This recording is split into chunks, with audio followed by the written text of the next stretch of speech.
Good morning students. आज हम करेंगे क्लास 8 का चैप्टर 2 ज्योग्राफी का। इसमें हमने अपनी पिछली वीडियो में इसका जो एक मेन रिसोर्स है लैंड रिसोर्स के बारे में पढ़ा, उसकी जो डिग्रेडेशन के रीज़न क्या हैं, लैंड होती क्या है और उसको कंजर्व कैसे किया जा सकता है। How to conserve land resource, मतलब कैसे हम उसको कंजर्व कर सकते हैं, कैसे उसको बचाया जा सकता है डिग्रेडेशन से। आज हम पढ़ेंगे सॉइल के बारे में।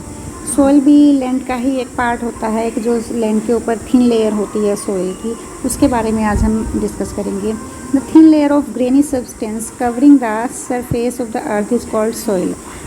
क्या कहते हैं, एक थिन लेयर, एक पतली सी जो लेयर होती है ग्रेनी सब्सटेंस। ग्रेनी मतलब समथिंग लाइक पाउडर, जैसे मिक्सचर होता है, जैसे गेहूँ है, गेहूँ को हमने पीस देते हैं, पीस के आटा बना लेते हैं, तो जो बारीक बारीक गेहूँ से बारीक करके आटा बन जाता है, दैट इज़ कॉल्ड ग्रेनी। ऐसे ही मिट्टी होती है, जो हमारी रॉक्स होती हैं, वो छोटे छोटे पार्टिकल्स में, सैंड पार्टिकल्स में ब्रेक हो जाती हैं, और जब वो जैसे जैसे बारीक होती जाती हैं मिट्टी बनती जाती है, ये सॉइल कहलाती है।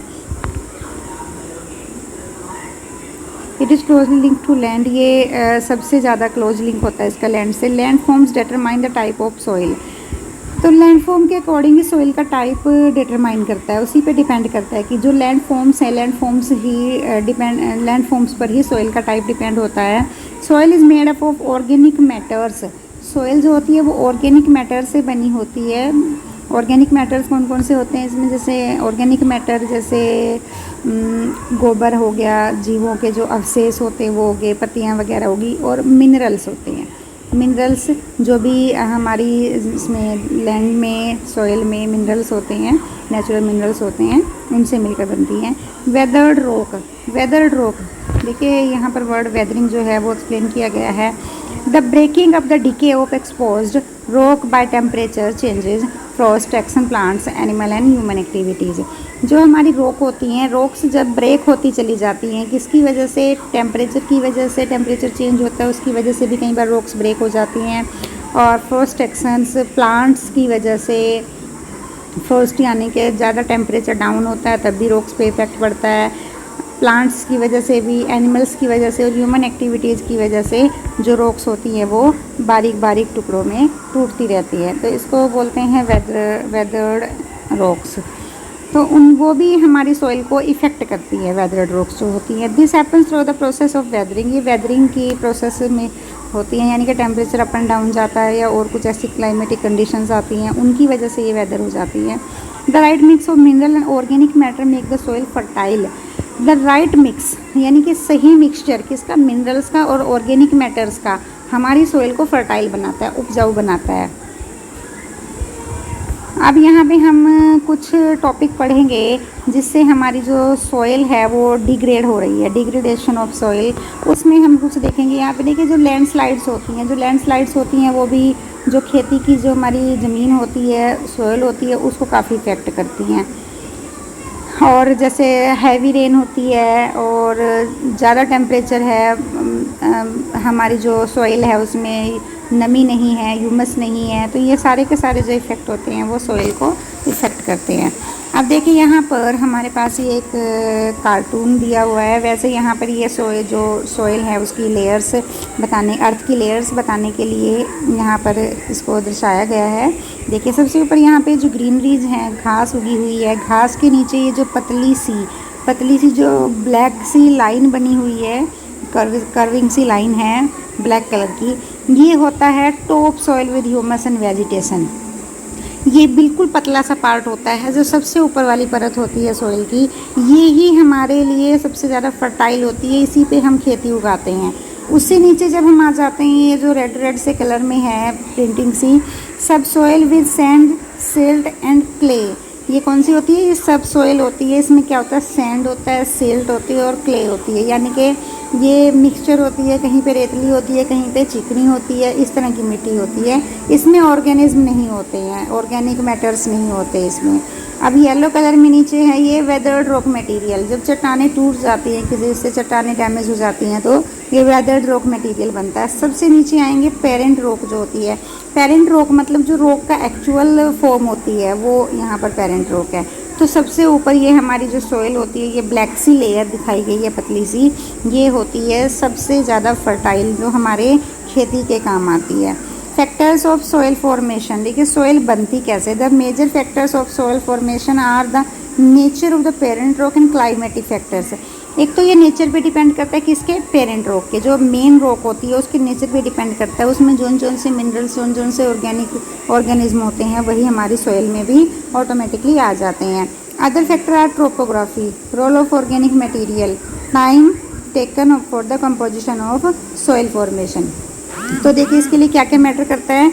इसके लिए ट्रोपोग्राफी मैटर करती है, organic, role of organic material का जो रोल होता है वो मैटर करता है कि इसमें ऑर्गेनिक मटेरियल कितने हैं, और टाइम, इसकी कंपोजिशन में टाइम कितना लगा है। क्योंकि जो हमारी अपर लेयर होती है सॉइल की, जो जिसमें हम खेती करते हैं, इसको बनने में बहुत टाइम लग जाता है, कई बार मैनी थाउजेंड्स ऑफ ईयर, कई साल, कई हज़ार साल भी लग जाते हैं इसको तैयार होने में, काफ़ी इसको टाइम लगता है, तो टाइम भी इसको देना पड़ता है बनाने के लिए। All this differ from place to place, और ये हर जगह पर अलग अलग होती है, अलग अलग तरह की सॉइल पाई जाती है। आपने जैसे देखा भी होगा, कुछ एरियाज़ की जो सॉइल होती है वो काफ़ी फर्टाइल होती है, कुछ एरियाज़ में, जैसे रेगिस्तान की बात करें तो रेगिस्तान में खेती के लिए बिल्कुल भी वो ठीक नहीं है कि खेती की जा सके वहाँ पे अच्छे से। कुछ ही रेयर फसलें गिनी चुनी वहाँ पर होती हैं, अदरवाइज़ ज़्यादा फसलें वहाँ पर नहीं ली जाती। और अगर उसके अपोजिट हरियाणा पंजाब की बात करें तो यहाँ की सॉइल बहुत ज़्यादा फर्टाइल होती है, किसी भी तरह की फसल हम इससे ले सकते हैं। और अगर बात करें इधर जो ये तमिलनाडु की साइड इधर बात करें तो वहाँ पर ज़्यादा ह्यूमिडिटी होती है, पानी सोखने की ज़्यादा उसके अंदर कैपेबिलिटी होती है सॉइल के, तो वहाँ पर चावल वगैरह की खेती ज़्यादा अच्छे से की जा सकती है, क्योंकि वहाँ पर पानी, नमी ज़्यादा होती है मिट्टी में।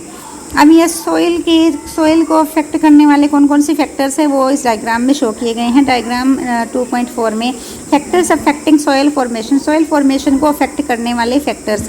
पहले तो सबसे पहले पेरेंट रॉक जो मेन रॉक होती है जिससे हमारी सॉइल बनने जा रही है, वो मैटर करती है कि उसमें कौन कौन से ऑटोमेटिक, जो उसमें नेचुरल मिनरल्स कौन कौन से उसके अंदर हैं, किस तरह की वो सॉइल बनाएगी, उस पर डिपेंड करता है।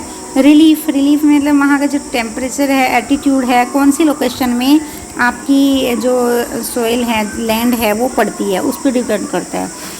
फ्लोरा एंड फौना, वहाँ की वनस्पति कैसी है, ये भी मैटर करता है।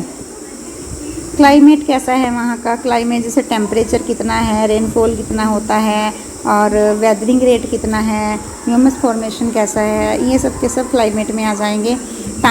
टाइम यानी कि कितना हमने उसको टाइम दिया बनने के लिए, कितने टाइम से वो यूज़ में है और कितने टाइम हमने उसको फ्री रखा, ये भी मैटर करता है। Degradation of soil and conservation measures, यानी कि जो सॉइल का डिग्रेडेशन है वो हो रहा है, कैसे हो रहा है, और उसको हम कैसे कंजर्व कर सकते हैं।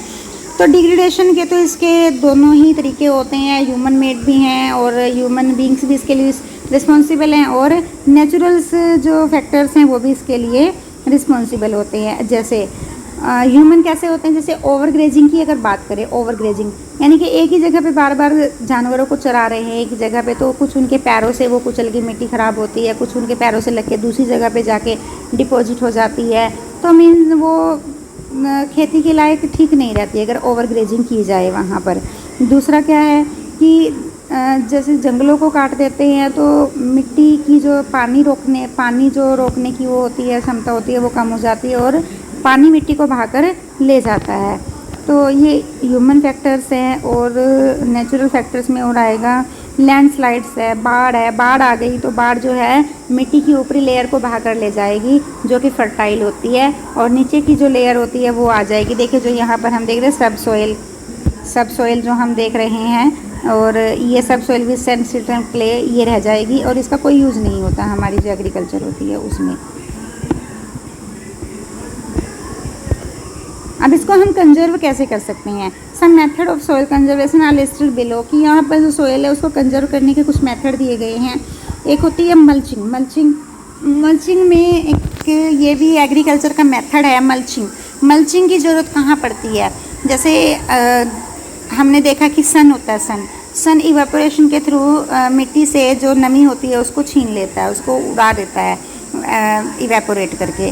तो हम क्या करेंगे कि उसमें इवेपोरेशन कम हो और जो नमी है वो मिट्टी के अंदर ही रहे, उसके लिए क्या करेंगे, हम मल्चिंग करेंगे। मल्चिंग मतलब हमने बीज दिया, खेत में बीज हमने डाल दिया, किसी भी जगह पे लगा लो, तो हम उनको कवर कर देंगे। जैसे आपने देखा होगा नवरात्रों में हम लोग जौ बीजते हैं, तो जौ बीजने के बाद आपने देखा उसको पत्तों से ढक देते हैं।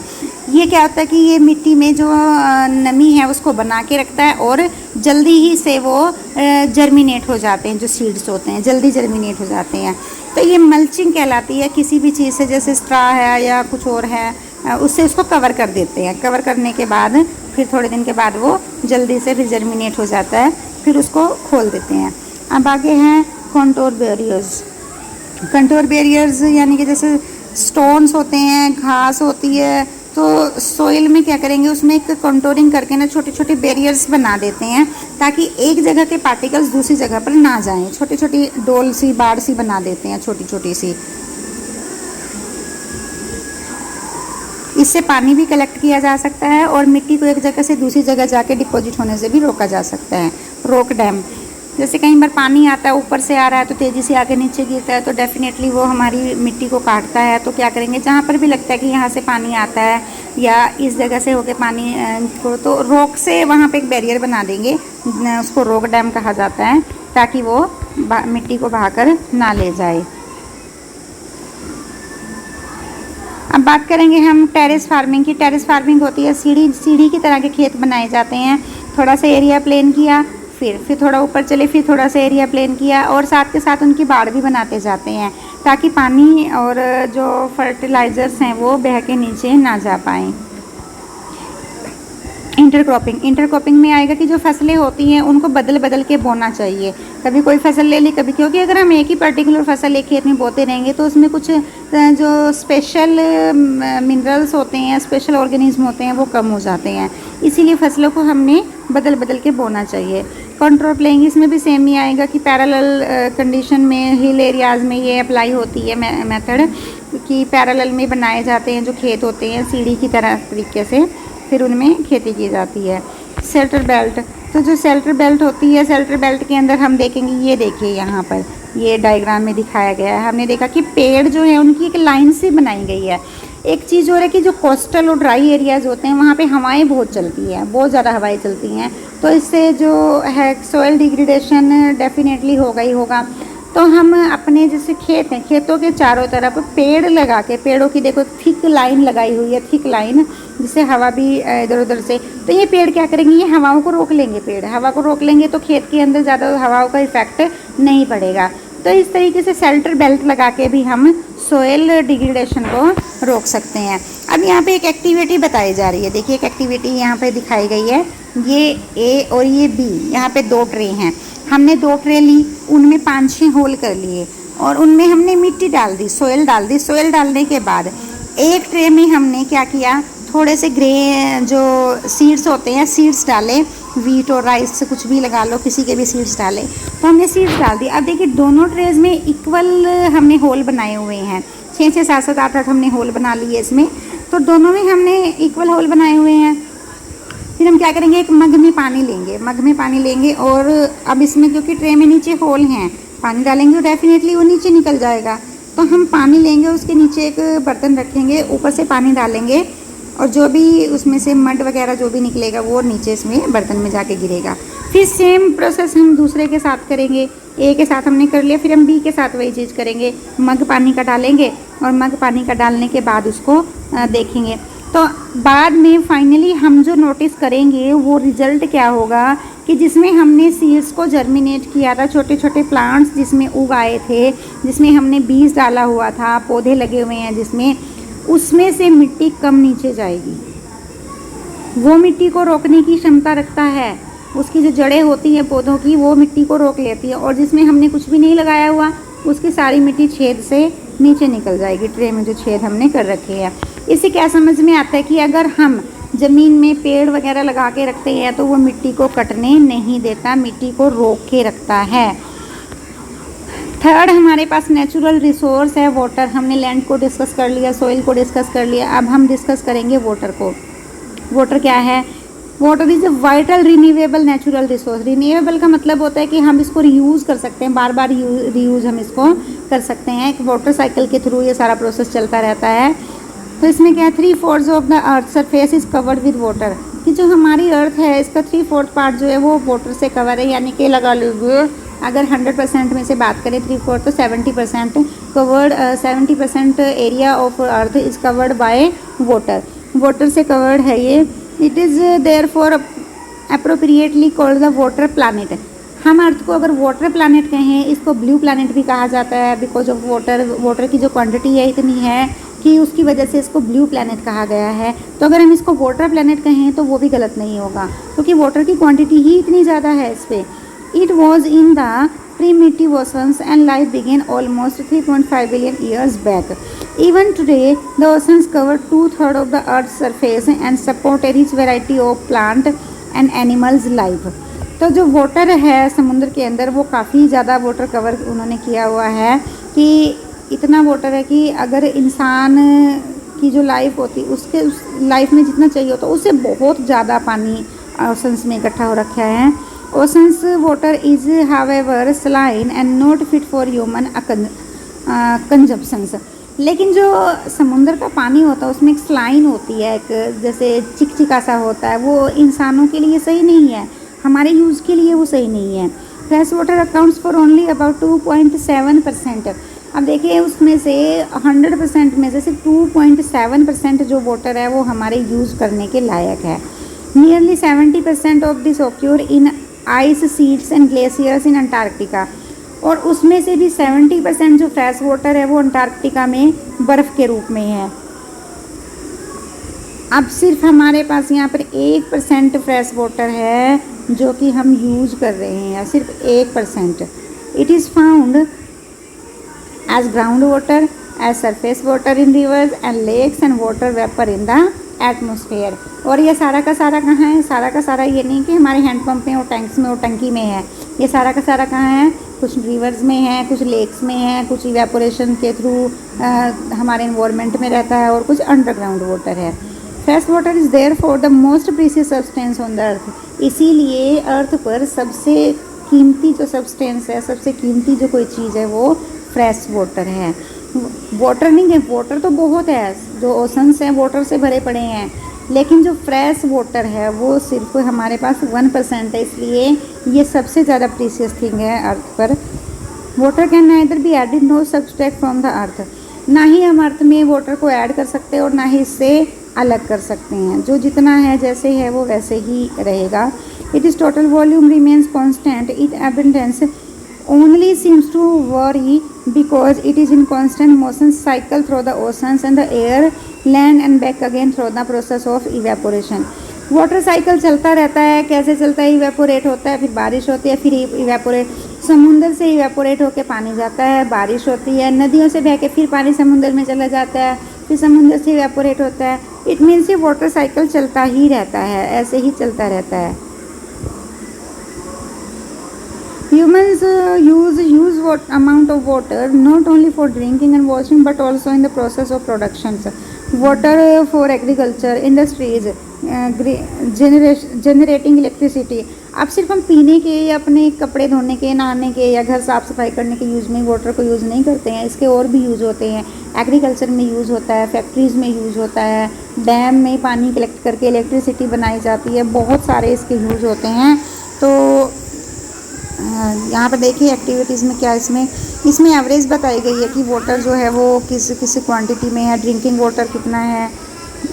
एक इंसान को 3 लीटर चाहिए होता है, कुकिंग के लिए 4 लीटर चाहिए होता है, बाथिंग के लिए 20 लीटर चाहिए होता है, और फ्लशिंग के लिए भी 40 लीटर, बाथिंग के लिए फ्लशिंग के लिए 40 लीटर, कपड़े धोने के लिए 40 लीटर, और वॉशिंग यूटेंसिल बर्तन धोने के लिए 20 लीटर्स, गार्डनिंग के लिए 23 लीटर्स। अब टोटल हुआ 150, यानी कि एक इंसान एक दिन में 150 लीटर पानी ख़त्म कर देता है।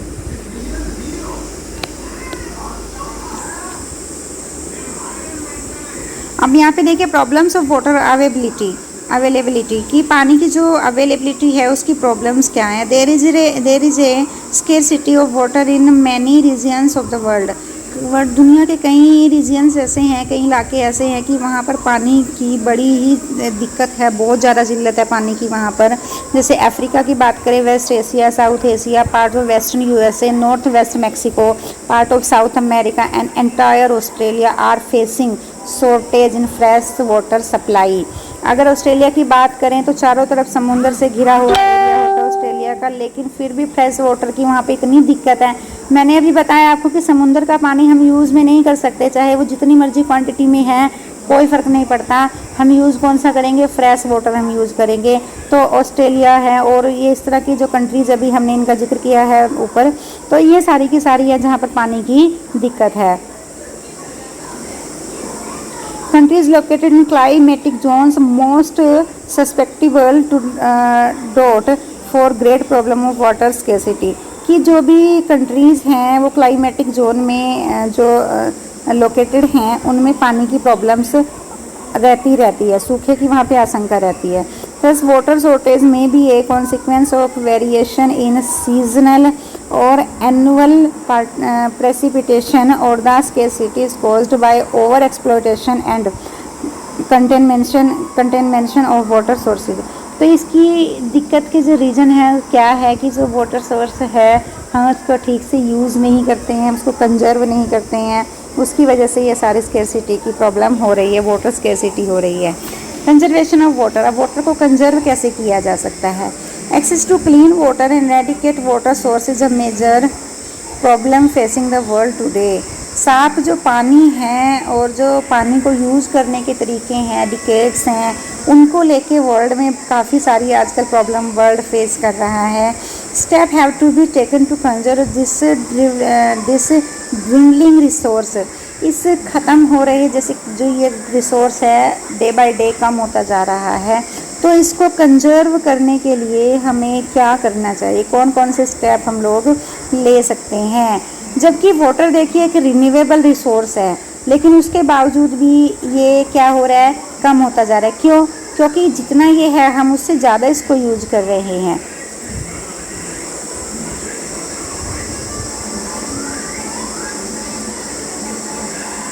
It is over use and pollution make it unfit for use. कई बार तो ये ओवर यूज होता है, कई बार पॉल्यूशन की वजह से ख़राब हो जाता है। डिस्चार्ज ऑफ अनट्रीटेड और partially treated sewage, agriculture, chemicals and industrial influence. देखिए जैसे ये गटर्स वगैरह हैं, इनमें पानी होता है तो वो रिस के अंडरग्राउंड वाटर में जाता है तो उसको ख़राब कर देता है। एग्रीकल्चर में जो पानी यूज़ होता है, इंडस्ट्रीज़ में यूज़ होता है, केमिकल्स उसमें मिक्स हो जाते हैं, तो वो सारा का सारा पानी पॉल्यूटेड हो जाता है और वो भी हमारे यूज़ का नहीं रहता। कि पहले ही पानी की क्वांटिटी इतनी कम है, ऊपर से हम लोग क्या करते हैं, हम उसको ख़राब करके और उसको कम कर देते हैं।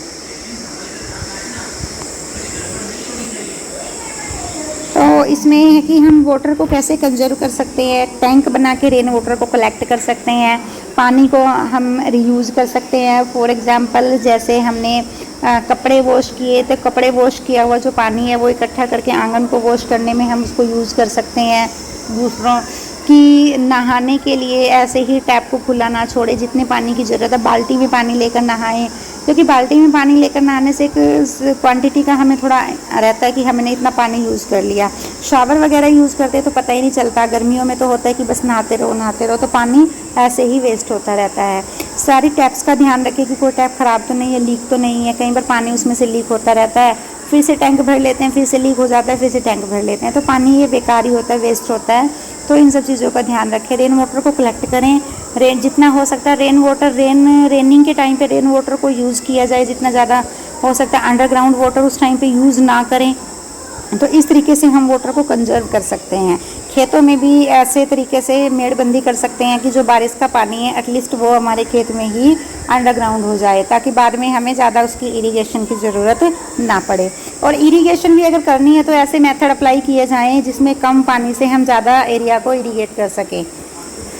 सो स्टूडेंट्स, आज इतना ही करेंगे। Natural vegetation and wild life के बारे में हम डिस्कस करेंगे अपनी अगली वीडियो में। Thank you, have a nice day.